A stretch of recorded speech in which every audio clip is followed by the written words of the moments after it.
I am in an RV in Kansas. This is not the start of the Twister sequel that I think we're all really wanting. It is the start of the podcast here tonight, which means fighting way easier from outside of the cage. And I will already tell you, I've been in my sister's RV for 2 nights, and I'm sizing up ways to remove furniture and add mats. With me, as always, Raph Esparza. Raph, how are you doing this evening? Well, but you are aware there is a actual Twister reboot in the works, right? What? I'm sorry, what? Yeah. How Yeah, long it's have you known legit about something they've been. with Helen? Don't know if she'll be in it, but the director of the Top Gun sequel is being eyed as a director for Twister the reboot. Are you writing? Are you writing on it? Are you God, I part of wish the I writing was. team? How do we do that? I have ideas. I think they missed some Okay. things from a romance perspective, but I don't think they missed anything about tearing up drive-in theaters because they're as popular as they've ever been and timely in this True. current situation, pandemically. In these times, Kev. In these times, okay. Is this how far away is the Twister reboot? You've really thrown me off. We were going to talk about things. We had stuff on this podcast, I think, but I cannot believe there's an actual Twister reboot in the mix. The Twister movie, the original one, is famous for. It used to be like a used section of music at my local warehouse.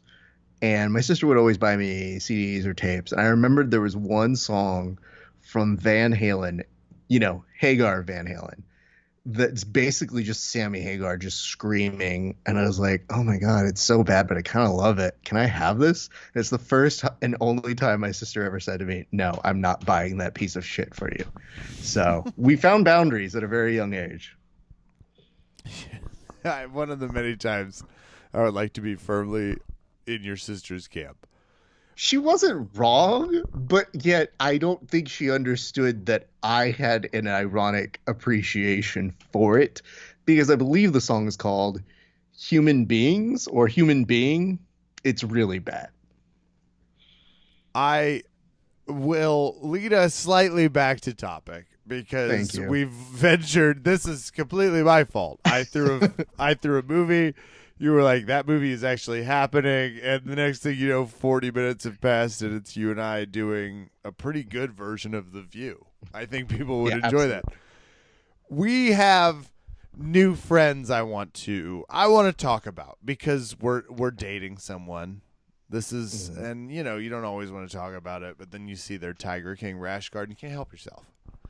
You see the fact that they're a part of the World Wildlife Foundation, and you think maybe I'm just smitten.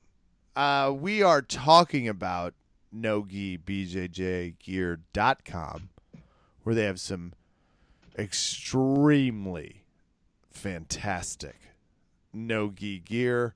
You're going to find things across the board from men, women, youth, combo deals, what I will call just the Kevin Summer Fund situation, because especially the panda, the pandas. Pandas. What is it with me and pandas? It was also the sleek black. I like the arms dark with the white. Can't help it. Yeah. We're excited to have them come on as partners on the show. So they're going to be sponsoring us. We wanted to be the first to tell you guys because you're a lovely audience and you show up week in and week out. And, it's nice because they're really into what we do. And I have to tell you, it's not a secret what we do on this show. We've been doing it for close to 8 years. So we always love it when people want to work with us, and we're excited about it. So get ready to hear discount codes. Get ready to hear short promos. And of course, we'll always do them in the true Verbal Tap fashion because that's what you guys know and love. And I cannot wait to show up to Jiu-Jitsu Woodstock rocking some new gear. I know. And Raph and I have a new segment I'm going to be calling Tuxedo Rash Guard, but that'll be next time. Don't worry.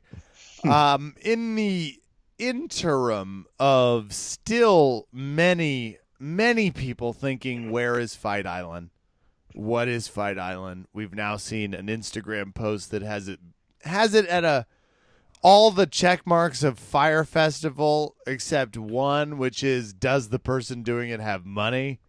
That check mark is additionally checked here, which makes me feel confident. But what I saw gave me we saw that scene in Mortal Kombat where Jax fights for the first time, and that's going to be it. This is interesting to me.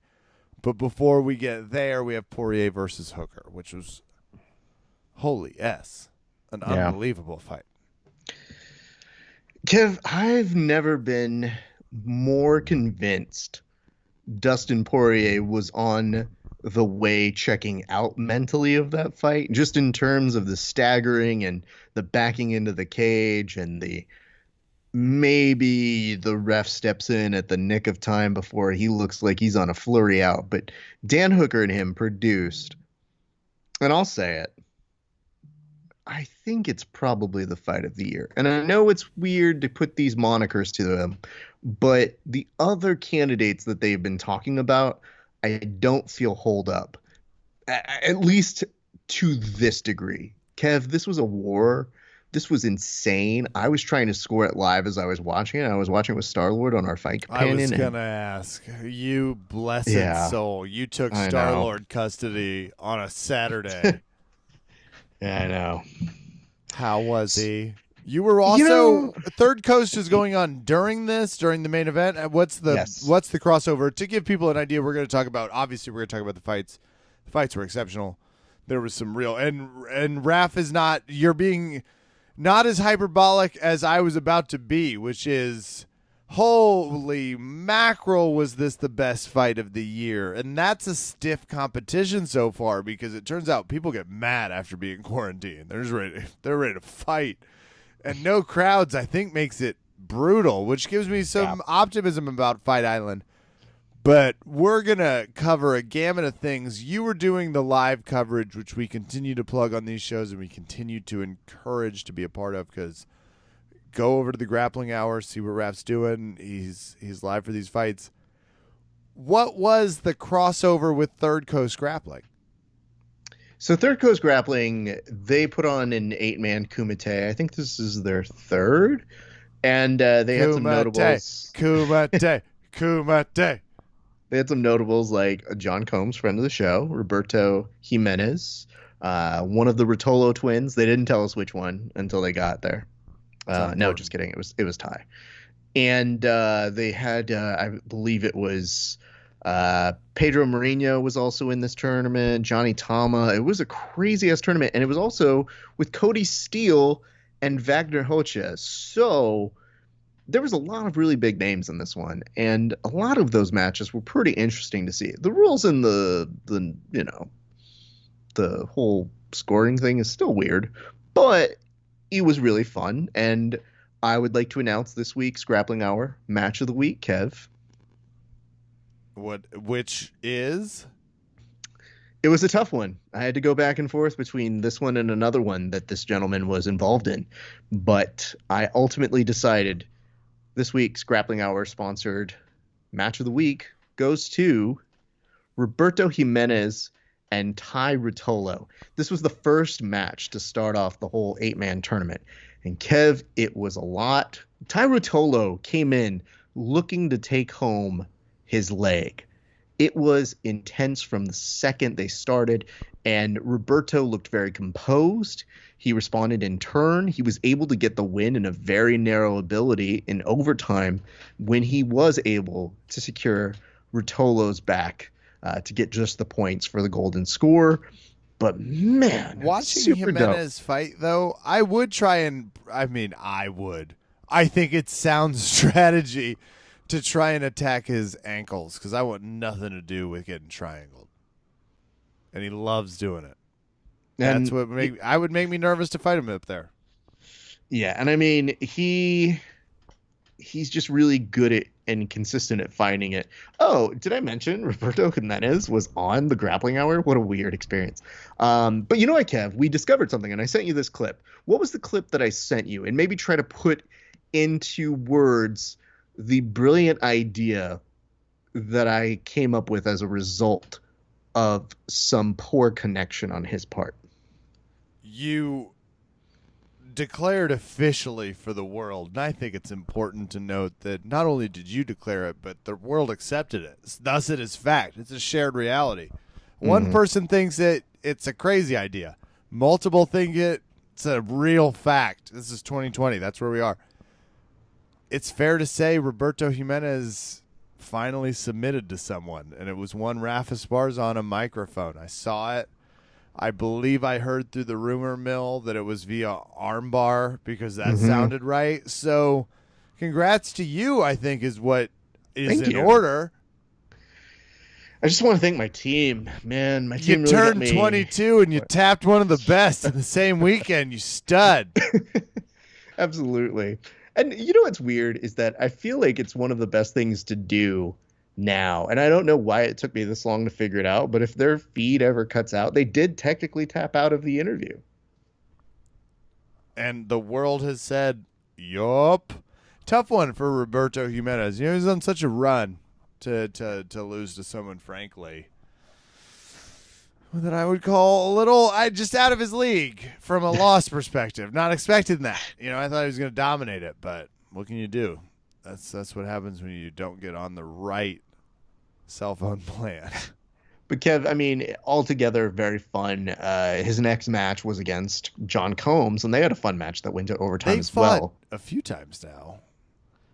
Yeah, but you know what's interesting about John Combs and one Roberto Jimenez is that for a split second we saw Johnny looking for that guillotine of his, and then Roberto popped out real quick. Then Roberto was looking for his triangle to begin with.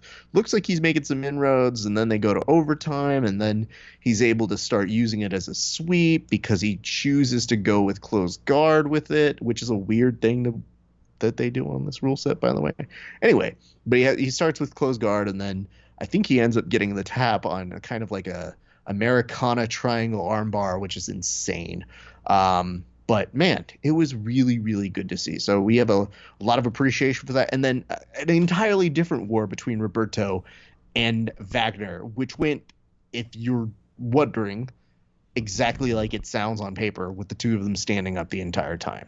And just a very different style of match where you saw Wagner trying to get him to fall a little bit into his game, and Roberto kept very consistent and kept his head on and ended up winning 10K by referee's decision because they exceeded even overtime. So big congrats to those folks. Very, very happy for the good show. And Kev, this is the worst part. This is how you know the children are the ones who compete. After they finish competing, Cody, the Tacketts, Johnny Combs all went out and apparently played a nighttime midnight game of football of some sort. What does that mean exactly? I don't know, except I saw the photo and it was with them. They had a football that they were holding, and Cody's like, nothing like a good midnight football game. And I was like, children, sit down. No one is asking you to go play football after competing earlier in the day. It's too much. So anyway, I asked Cody who won, and he's like, obviously I did. So if anybody has more intel on that, I'd be happy to relay that to everybody. But I did my due diligence to try and find that out for you guys. You always do your best. Yes. Sometimes, to varying degrees of success. We'll Agreed. get into that in the record later. Anything else to call out? Who ultimately won the third case? It was Roberto. Okay. So, yeah. And it is funny to see these guys kind of in the same circuit. It's a fun, hungry group of jiu-jitsu fighters right now. But that will swing us on over to the UFC fight card, starring Dustin the Diamond Poirier versus Dan Hooker. Dan Hooker is legitimately terrifying, even for an English person. I mean, I guess New Zealander, but he has a very Bisping-like anger to him. So that was a fun. I mean, fight-wise, unanimous decision. I agreed with it. I thought Poirier won. Did you feel like there was a case for Hooker? No. I thought Hooker looked like he was pretty close to stopping Poirier a number of times, I but agree. I would argue that after that second round or third round, where it looked like they might stop the fight, and then they called it right at the middle of a round, um, by the end of the fight, you saw the reversal of fortune as Dustin Poirier somehow came back to life, and Hooker looked exhausted and had to be helped basically back up, while Dustin Poirier looked like, man, that was fun. Let's do that again. And all I could think of was, this is insane. Kev, these were damage blows. These were intense vibes. Like, it was really, really hectic, man. And as much as I love the fight, there was still a lot of me that as I was watching it cringed at how ouch they were. Because the thing that happens is once people start getting hit, they go into a sense of, well, if I'm going to go down, I'm going to just not only going out swinging, but with real impact on these blows. And you could see the power being generated by both of these gentlemen as they both thought, well, this might be my last 20 seconds in this fight, so let's go out with a bang. Unbelievable. Just in terms of everything from an effort, from a bloody, from a who's winning this fight perspective. I agree with you that Poirier could have been out. I also thought Hooker could have been a few times Agreed. and was just getting hammer fisted, not doing anything. And that's when it gets tough. And ultimately, there has to be a factor of, is it that I can hear them getting hit? I had that epiphany again where they're struggling to just swing, and it felt like, boy, this feels more intimate than it did. UFC, maybe I'm on the hot take of the week, but I don't think we need crowds back. I am all set. I told you I love not seeing Kevin James at an MMA competition every time. It's like Star of King of Queens. Like, yeah, we know. And Mall Cop. We know. Kevin James did everything for a long time. It's so good. But Poirier versus Hooker, if you haven't seen it, it's worth every bit of your watch, as is the next fight I'm about to talk about, which is Mike Perry, his girlfriend in his corner, cracked me up, and it's all he needed because, oh, did he beat up on Mickey Gall. Big time. Yeah. Did you happen to see any of the in-between footage of the rounds? Absolutely. I was watching every bit of her icing him. And I did have a moment where I learned something about the UFC that obviously I don't know because I don't fight.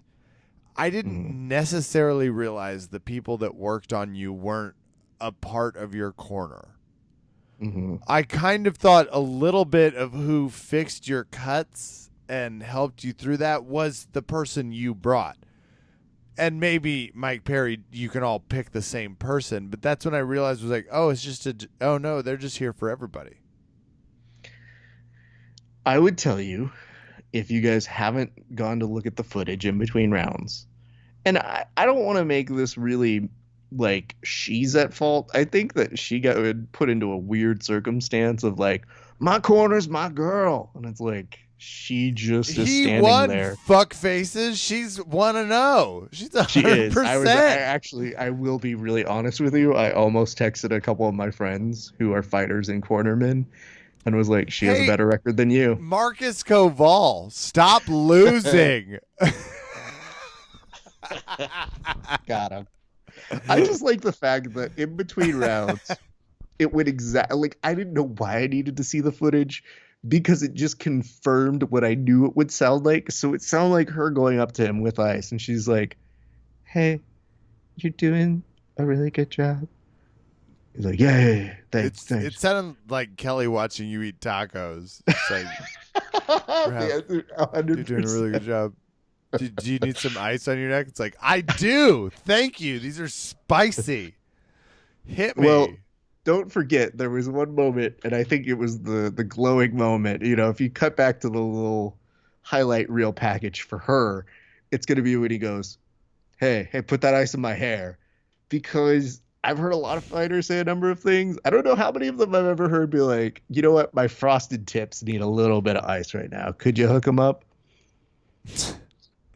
Well, can I please? So we both agree, though, Mike Perry just beat the ever living shit out of Mickey Gall. Yeah, and Mickey was And somebody that, out wrestled him, out grappled him. well, not only I want to call it more outpositioned because everybody said, okay, well, when this goes to the ground, we're going to Hot see is what Mike Perry would Mickey say. Gall. If he said out position, you'd be like, yup, that's the one. When Mickey Gall ended up getting to the ground with Mike Perry, I kept thinking, like, okay, bro, now's the time to sweep him. Okay, he's in mount. This is not the person you want in mount. He's definitely throwing a couple of these elbows that are screaming, ouch.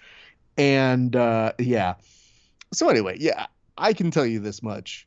At least Mickey was competitive in a sense on the scorecards because it was 29-28 all the way through. However, Mike Perry looked phenomenal that night.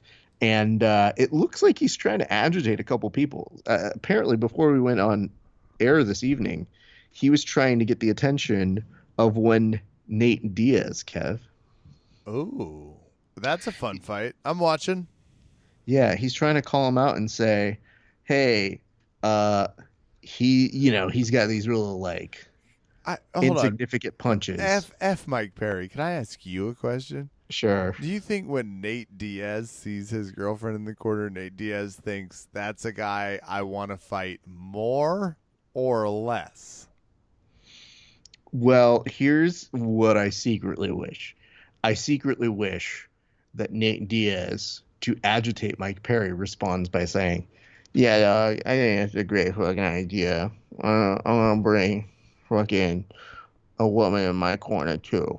And Mike Perry's like, "Yeah, who is it? I'm gonna bring you a fucking woman in my corner, dog." And then just watch the two of them go at each other. Like, I think that's the best pro wrestling angle that I could ever see between those two. So that's my secret hope. That should be the promo for the fight. Cut it now, Dana. They'll just Nate'll forget he said it or didn't say it. He'll be like, well, I heard the video, so I guess I said it. And that's amazing. I'm in. I kind of I hated Mike Perry, as everyone does. I still do. But when I watched him fight and beat the shit out of Mickey Gall, I was like, well, back in. So just so everybody's aware, hate the eye tattoo, love his performance. So I think what happens is, and I discover this more when I kind of do my vague Mike Perry impression, is it sounds like he grew up watching nothing but moments in Samuel L. Jackson movies where he's yelling. And if you ask me what he was talking about after winning his fight in his post interview with John Anik, who cracked, he couldn't keep a straight face. He was literally. It was hard for all of us to keep a straight face in that interview. Keeping a straight face while still responding, for the most part, to him saying, "The tax man, I don't think you can't give me money and expect me not to spend it. That's what I do. I mean, my time's in shit, dog. This government thing's gotta get its thing reset. It's just, man, I hate these people.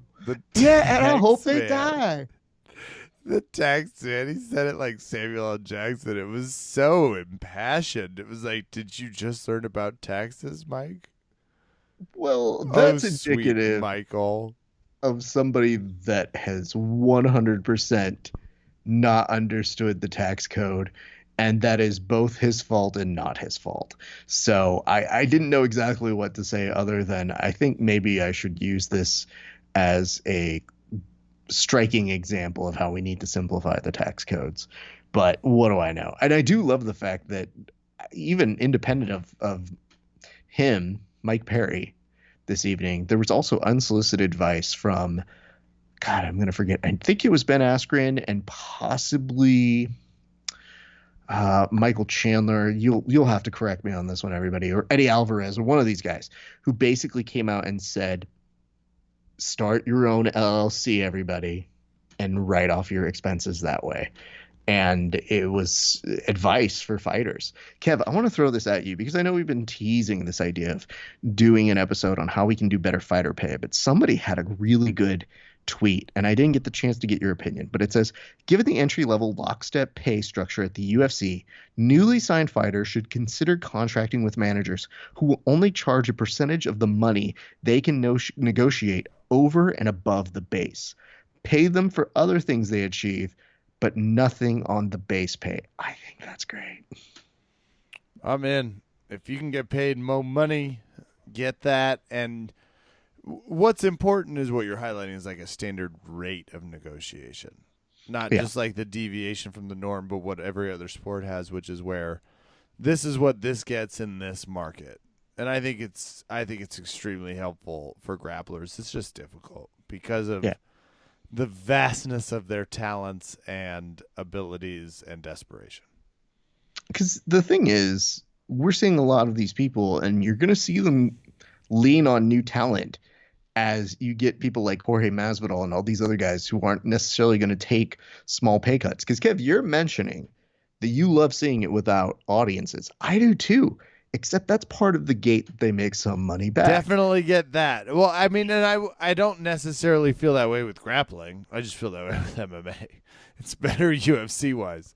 Bellator's been doing it for years. Just follow that model. Sick burn. Got him. Sick burn. I would tell you this. There have been a lot of people who have been tweeting in favor of exactly what you're talking about, which is, I don't think I need fans right now. I kind of like this. And I was talking with several people about it, and I have a similar vibe. And my whole thing is, I mean, hey, it does good numbers for us, for Fight Companions, because we've made a good point of saying, listen, if you can't go to a bar, you can't get with your buddies to watch it, hang out with us on here virtually. And that's a fun thing to do.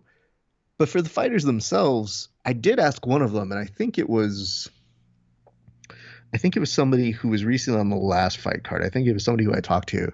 I think it was Christian Aguilera. And I said, does it feel any better fighting without a crowd? And I think him and maybe one or two other people just said, like, you know what it is? You don't have to concentrate on the crowd. It's not like they sway you. It's just one less thing. So if you're making your UFC debut, per se, like our good friend Kay Hansen as well, you just don't think about it. You just do your job and you get in there and it feels kind of nice. So I definitely have an appreciation for that as a thought process. And I just thought, I don't mind it, but it is something to consider if people are signing these guys up for just $12,000 to come fight on these cards. And it doesn't look like they're going to get any significant raises. And they're going to be doing the heavy lifting of being these new stars and carrying the load for all these established fighters who either aren't fighting, can't possibly fight every card. Dustin Poirier's out for a bit. So different divisions are going to have there. For a bit. I think they actually got similar medical blockages for like 6 months or something like that. But can we please talk about two important chokes on the night, including oh my god, including the greatest arm triangle in the history of arm triangles. Yes. That is such a Maurice Green, if you didn't see it, whom is 6'7", 200, and I don't know how many pounds, something north of 250. Mm-hmm. He performed one of those moves that is what I would call a sneaky. It only works your first few times in class. It's the eager white belt that passes, and you're like, perfect. This is the moment I shall unleash the arm triangle from the bottom. They will learn a lesson, and it will never work again. Bah ha ha! Maurice Green did it in an effing UFC fight against Vellante, who I think knows better, but got stuck in the world's nastiest choke of the podcast. Cheers, sir, to Maurice Green, Ref. That was unbelievable. Yeah, and I would also like to tell you guys on the internet, take a chill pill on John Vellante, because there was a lot of criticism over fight shape for Gian, or John, whatever you want to call him, Vellante, and his appearance. They were like, dude, I can see his gut. And I was like, I got news for you. You can see a lot of people's guts right now. And I think you would be best to not be staring at people's guts at this moment in time because we're all just going through something right now. Thank you. Jim, you hear me, Jim? I know you're listening. Dick. I know you're listening. Well, that and the Darce choke, Arosa took my heart because you know me. I love me some Darce. Absolutely. It's a place I live. Darce and Kumora. If you can defend those two things, great. You and Raph have a lot in common. Any other fights you want to call out big time? I mean, I loved Worthy's guillotine. I love this fight. These fights were unbelievable. I mean, the Frey submission via armbar was beautiful, and those are just those. Bozer had an awesome TKO. You saw Sato really beat the shit out of Witt there for a few seconds. I was glad they called that one. I mean, unbelievable fights. Yeah, let's talk about Kay Hansen, friend of the show. She ended up getting an armbar finish in her UFC debut and got props from Ronda Rousey. So very stoked for that. That has to feel cool, doesn't it? Like, if especially, I mean, you know, you feel like when you win the Masters, Tiger Woods might be like, "Hey, nice job." Finishing someone by armbar and hearing Ronda Rousey sign off, that feels good. I would tell you, though, that she got the props. She ended up getting a performance bonus, which very happy for her. And it does look like, I don't know if it'll be this week. We'll find out. But she will be interviewed on the Grappling Hour as well. So I'm very excited to bring her on. And she has been a long-time friend of the show. So I'm very excited to get the first time to interview her and super happy for her. Kama Worthy, though, he was very interesting because that was a very non-traditional. It was a little bit of a night of a non-traditional submissions from both Kama and Maurice Green, if we're being honest. But Kama Worthy gets like a real weird guillotine that almost shouldn't work. And when they asked him, they're like, "How'd you do it?" And he goes, "Oh man, it's that Philly jiu-jitsu, man." So yes, whatever you guys want to call that, that's what it is. And yeah, I mean, that's going to complete that night worth of fights, Kev. It was good. I was happy with a number of things. But if you haven't done it, I'm probably going to watch it 2 or 3 more times. Just watching Dustin Poirier and Dan Hooker, and then having a moment after watching it and then saying, like, how much more respect can you have for Dustin Poirier? Obviously, he's done all these things that are very distinguished, that are very cool, outside of the sport, that he's going to get the Forrest Griffin Service Award from Toyo Tires, which is, by the way, one of the oddest sounding awards you can possibly get. It makes me think that when he does give him the award, he's going to like walk out and be like, "You're in my spot. Woo! Yeah, I love when you're in my spot. I'll take this award of yours too." They're like, "You can have this award after you fight Forrest Griffin's biggest nemesis, Stephan Bonner. Here he is." God, that'd be amazing. You know what? That's the true way they should enter the Hall of Fame. That's a genius idea. Modern wing is you have to fight your way through an obstacle course. Thank you. So that's already good, but look at the names of the people that Dustin Poirier has on. We're not even talking wins or losses. We're just talking about the people that he has fought. We're talking Khabib. We're talking a win over Max Holloway, a win over Eddie Alvarez, a win over Justin Gaethje, which, by the way, think about that fight as well. And then potentially think about that fight being something in the future. More on that in a second. A win over Anthony Pettis, a win over Jim Miller, a win over Bobby Green, a win over Yancy Medeiros. He has a loss to Conor McGregor, which would love to see that run back. But he's fought Cub Swanson, lost to him. He's fought Max Holloway again. Like, Danny Castillo and his fight record, this dude has a really cool and impressive list of very, very, very cool fights. He has gotten a series of Fight of the Night 7 times. So without even considering where this stands for the rest of this year, it is the body of his work that is truly impressive. And whatever happens with him next, I'm very excited for. But the reason why I brought up and I previewed him wanting to stick around is earlier in the night, I believe is Ariel Helwani was posing, man, wouldn't it be great to see Tony Ferguson versus Dustin Poirier? And Poirier's response was, yeah, okay, I'm down, but geez, dude, let me rest, man. Poirier's like, give me 2 minutes to get just wait, hold on, they're about to adjust my nose. Everybody quiet. It was brutal.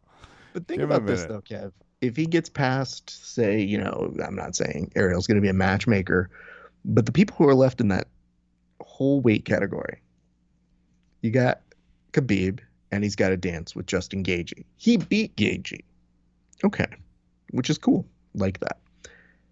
But depending on how that fight goes, let's say Khabib wins. Okay, well, hopefully his father's okay. But if his father has something happen to him, I think that would affect him more than any loss. So I wouldn't say he would stop fighting, but I think that could be something that could severely impact that whole weight class. Then let's say he doesn't want to fight anymore, or he retires, or any number of things, because he's talking about only doing a couple more fights. So then it opens up. So either he wins or loses. Maybe he's out of the picture at some point. Justin Gaethje, depending on how that goes, in and out, but already has history with Dustin Poirier. Okay, cool.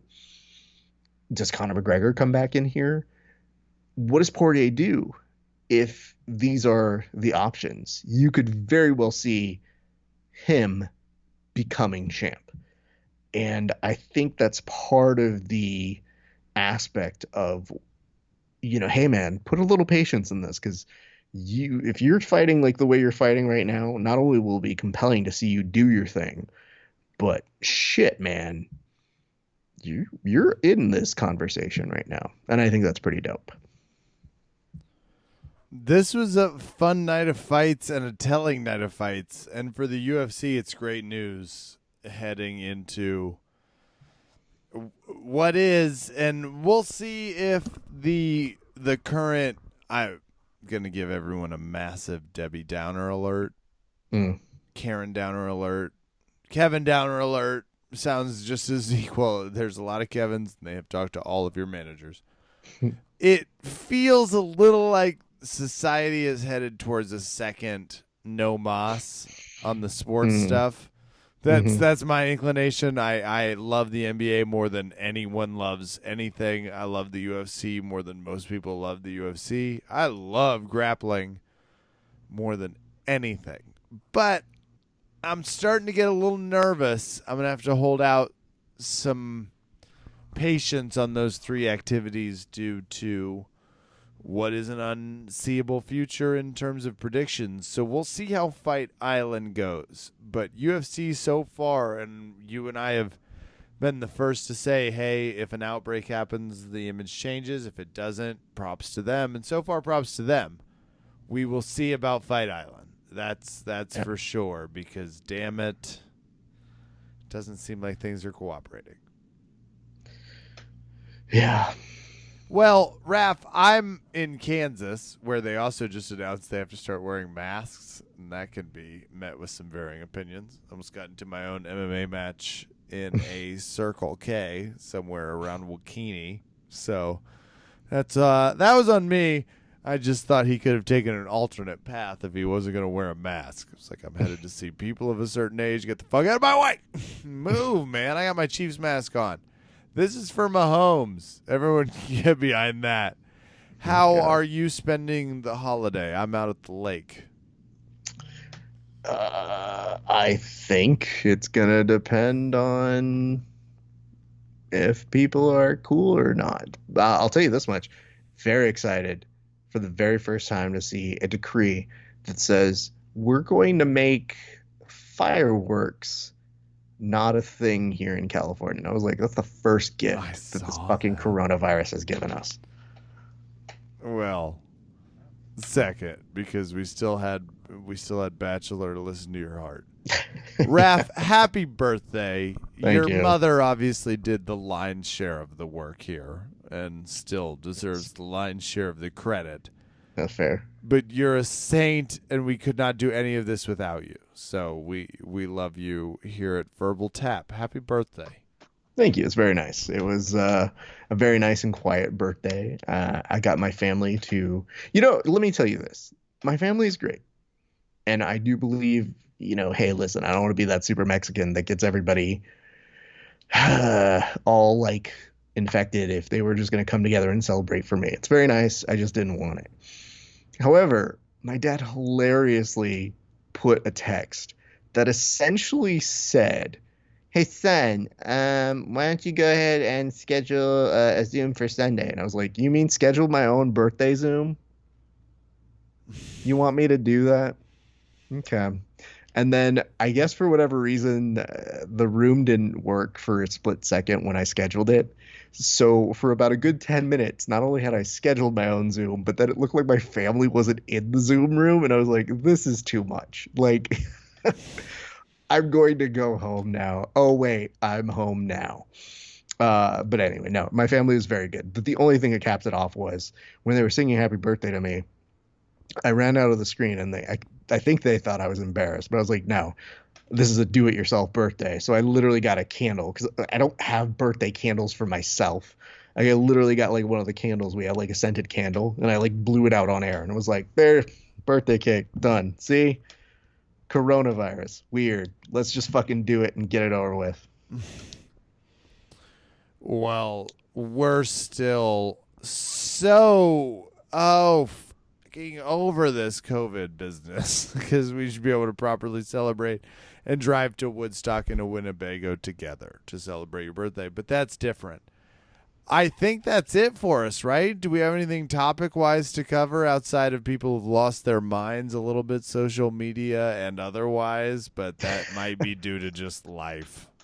I mean, honestly, I think we're in a space of people trying to cancel people, and some more deserved than others. If we're being honest, if you could do a rating scale, I want to be like, can we vote on who we're canceling? Because some days you look up and you go, I'm just not in that mood. But can we cancel them in a month? I'm not here. But yeah, I mean, I think Kevin, that will actually do it for us. When we return next week, it'll be a preview of the UFC Fight Island, and I believe we'll have some more information for everybody who's excited for that sort of a thing. And our thanks to everybody who rewatched last year's, I think it was 80cc Fight Companion. Flo got lazy and just said, "Hey, we're re-airing our old shit," and I was like, "Well, me too. I can do that." Done. And I literally put it together, and I've learned a couple of new tricks in doing that. But it was very funny to see people like you, Star Lord, Jake, even I thought I pulled Jordan on. I don't know if he I don't think he ended up coming on that one, but he was contacted to be on it. But it was very funny to see how that core group of people has grown. And of course, my thanks to people like Octavio, Dane, Terry, my sister, who all were very big parts of that. And I thought, if anything, when we have people like you on there, it's really funny. And I was reliving that, and I was like, independent of that 80cc, it still stands up. And for the first time, I listened to some of their commentary. And as a person who was supposed to be hired for that one, I'll be honest with you, it's not like they did better. So I feel just fine with what I did. I've constantly written to them to hire you. We keep talking about it. I'm Kevin. That'll do it for us tonight here at Verbal Tap from the Kansas Lake. Thanks for listening. Good night, and don't vote for Tito Ortiz, Huntington Beach. I didn't. Not he wasn't on the ballot. It was Romanoff and Hickenlooper vote. Still, I didn't.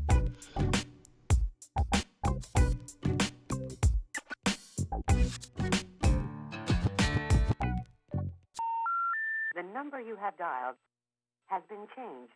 The new number is, please note, the new number is